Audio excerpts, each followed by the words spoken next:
When it gets dark, they will awaken. The children's spirits will rise. They will kill you. I'll just walk out in the morning, stepping over your corpses one by one. You are intruders. None of you will survive the night. And what makes you think they won't kill you? Because I am one of them.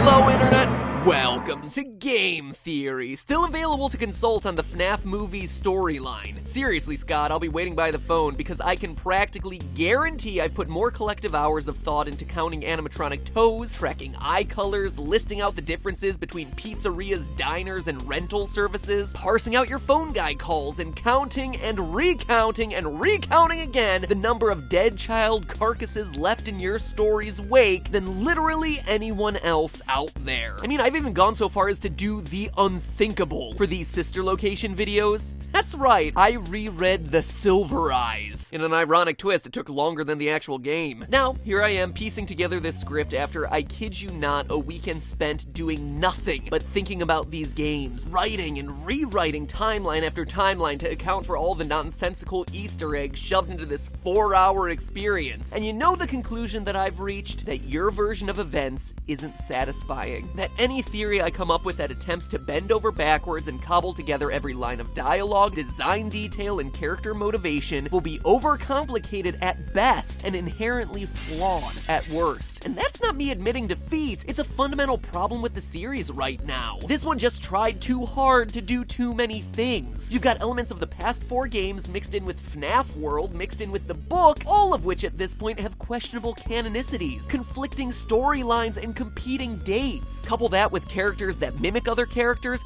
that lie to you, and characters that may not even exist across the different story threads of the franchise, and it's unclear if this is a continuation of the books, if it's a continuation of the games, or just an outright reboot of some kind. The best analogy I can think of is that it's like the giant human glob you turn into at the end of Inside. A mass of limbs all struggling to work together to move in one direction, but all just flailing out randomly. And honestly, it could have been easy. With Scott saying that the original story was completed with FNAF 4, we could have just said that Sister Location was aligned with the book and FNAF World to start paving the way for the movie. But then you couldn't help yourself, Scott. You just had to throw in those FNAF 4 Easter eggs, huh? And those put everything into chaos. And it's not just me feeling it. Based on what I'm reading online, a lot of FNAF theorists sense that the lore contained in Sister Location is a game changer, but then they don't exactly know why or what to do with it. Struggling under the weight of explaining away Ennards and babies, Mikes and Williams, casual bongos and exotic butters. What's an Easter egg, what's a tongue-in-cheek reference, and what is actual canon? So understandably, there's some confusion about what's actually going on in this game, and that is what I'm out to solve in these videos. Picking Sister Location apart to definitively put together which details matter and why this is such a monumental game for the franchise's lore. So go ahead, keep your plots vague and convoluted, Scotty boy. I'm here to translate your madness to the world. First off, who are we playing as? Historically, the protagonists of Freddy's games have had a varying degree of importance. There are those like Mike and Fritz who, for all we can tell, were just names with the sole purpose of filling out the "to" line on a paycheck. Sure, they may have been retconned into some importance now, but they were never really intended to be that way. Then there was the crying child of FNAF 4, hospitalized and trapped in a waking nightmare. Slightly more important, I would hazard to say. And the game recognizes this as, during your first encounter with the new animatronic baby, she calls out, "It's a strange thing to want to do, to come here. I'm curious what events would lead a person to want to spend their nights in a place like this. Willingly. Maybe curiosity, maybe ignorance." Answering the question of who you play as in Sister Location is more important than any of the rest of the games in the franchise, since it practically dictates every other element of this story. Why you're there, what the endings mean, what this location stands for, how this fits into the overall timeline. It's a big deal. Now personally, based on the silhouette in the mirror, my first guess is to say that we're playing as Rick Astley, and Scott is just committing the most elaborate Rick roll in history. I mean, just look at that hair. It's an exact match, and let's face it, Scott has proven that he's not above trolling us. But assuming he has a little bit more respect for the fan base than that, there can only be one possible conclusion here. In Sister Location, we play as William Afton, purple guy himself. And no, I'm not just saying that because the eyes in the ending are purple, like literally everyone else on the internet's been saying. Sure, it's a nice detail that may hint at Scott's intentions, but it's not proof. For proof, we begin by turning to the in-game dialogue. On your quest to unlock the game's fake ending, the animatronics taunt you with these little bits of dialogue, spoken by a young girl in a British-sounding accent. I'm still here. Isn't this why you came here? To be with her again? So we know that whoever the player is has some sort of connection to this mysterious young girl. But who is she? Well, throughout the game, between nights, we hear the same girl pressing her father to let her play with Baby, saying things like, Daddy just once let me go play with her. She's so pretty and shiny. Didn't you make her just for me? From that small snippet, we can not only tell that our character is her father, but that he's also in some way the creator, or has some level of control over the animatronics. This in turn narrows the field down by quite a bit to two men, William Afton and Henry... no last name given, the two co-founders of Fazbear Entertainment as introduced in FNAF Silver Eyes. By the way, low blow, Scott, forcing people to read in order to have any sort of clue as to what's going on in the franchise now? Cause seriously, without reading the book, you would have no clue the importance of William Afton. Oh well, that's what I'm here for. I read it so you don't have to. Kinda like the nostalgia critic. Anyway, based on the girl's accent and William Afton's similar dialect at the beginning of the game, she can dance, she can sing. She's equipped with a built-in helium tank for inflating balloons right at her fingertips. it would seem as though we have ourselves a match. You are the father!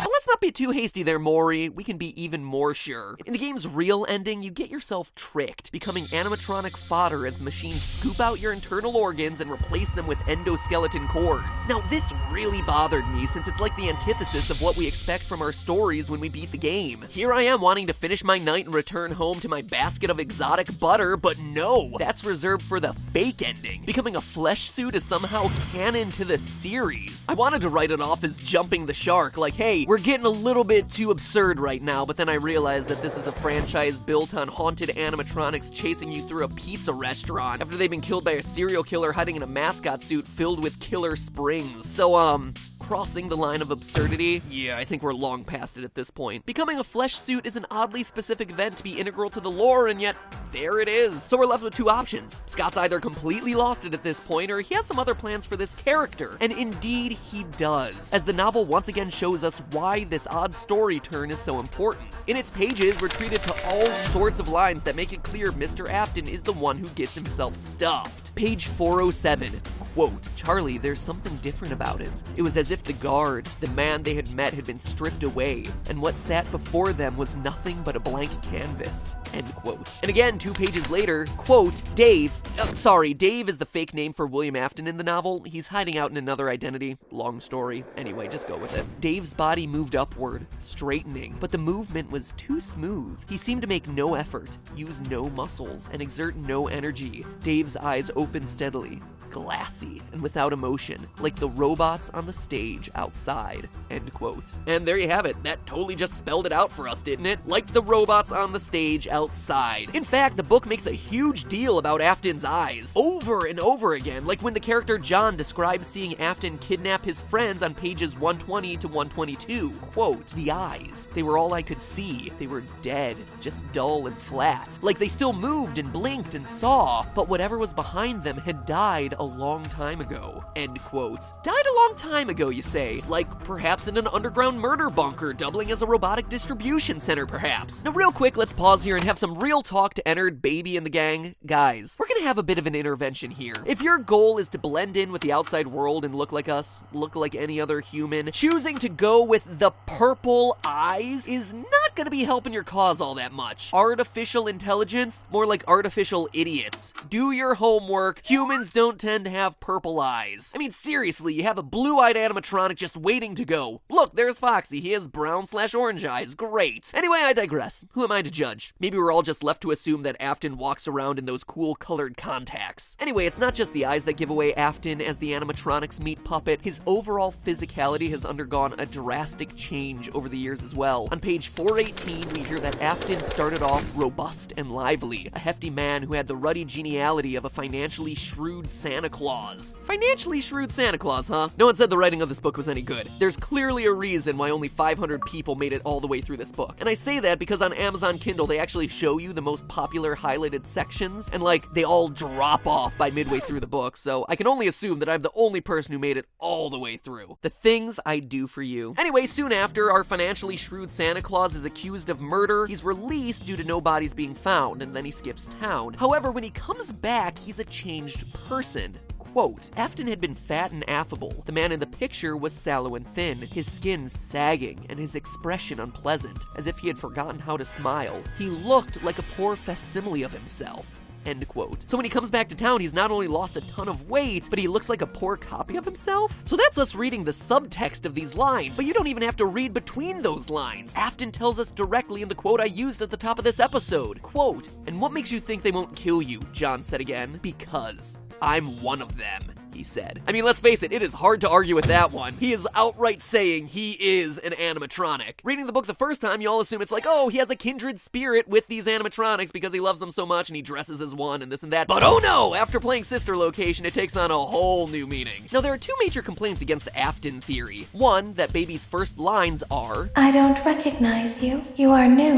and two, that none of it makes sense if Afton bleeds out in Springtrap in FNAF 3. But there's an easy answer for both of these situations. First, think back to the FNAF world ending, where Desk Guy, who in our last episode we establish as Henry no last name given, William Afton's partner in the Freddy Fazbear's franchise, confesses to building Baby. He's the creator, the one Baby would be most familiar with and not necessarily Afton. So Baby not recognizing Afton isn't all that much of a stretch. And regarding Purple Guy's death, we see in the book that William is covered in scars. Scars left over from surviving one major round of Springtrap failures. Quote, Dave had been shirtless under the costume and now his bare chest was clearly visible. His skin was horribly scarred, with raised white lines that scored his flesh in a symmetrical pattern, each side of his body mirroring the other. He raised his arms and turned slowly in a circle, giving Carlton ample time to see that the scars were everywhere. Also note that we never actually see Springtrap die in FNAF 3, just collapse into his own pool of blood and shiver there. The light never drains from his eyes. And Silver Eyes shows that it's not only possible, but that William has indeed survived a Springlock failure in the past. So could the FNAF 3 incident be the reason he has all those scars in the book? Absolutely. Also, according to the timelines the events line up, all of the events of Silver Eyes take place in 1995, placing it long after any events that we've seen in the games thus far, with the exception of Fazbear's Fright, which may have been a hallucinogenic dream sequence anyway. So all in all, cool story, bro. We play as Purple Guy in Sister Location. Thank you for selecting Casual Bongos. But why? What does all this mean for the plot of the game? It actually explains a lot, but from here it also tends to get really complicated, because now we're dipping into the FNAF 4 surveillance footage, FNAF 4 locations being tied to Sister Location, child experimentation, and the identities of Baby and Ennard. So instead of rushing my way through it to get it all done in time, I'm gonna pause right here and hold all those explanations for the next episode. Now that we know who is playing the game, we need to know why and how it affects the rest of the series as we know it. So click that basket of exotic butter to subscribe and be informed of when the next half of this theory comes out. And in the meantime, listen to these casual bongos and do me a favor and vote. Sister Location, yay or nay? Was this the game that you were waiting for, or did it end up under-delivering? Click on one to choose and I'll let you know next time how y'all voted. And in the meantime, remember, it's all just a theory. A game theory. Thanks for watching.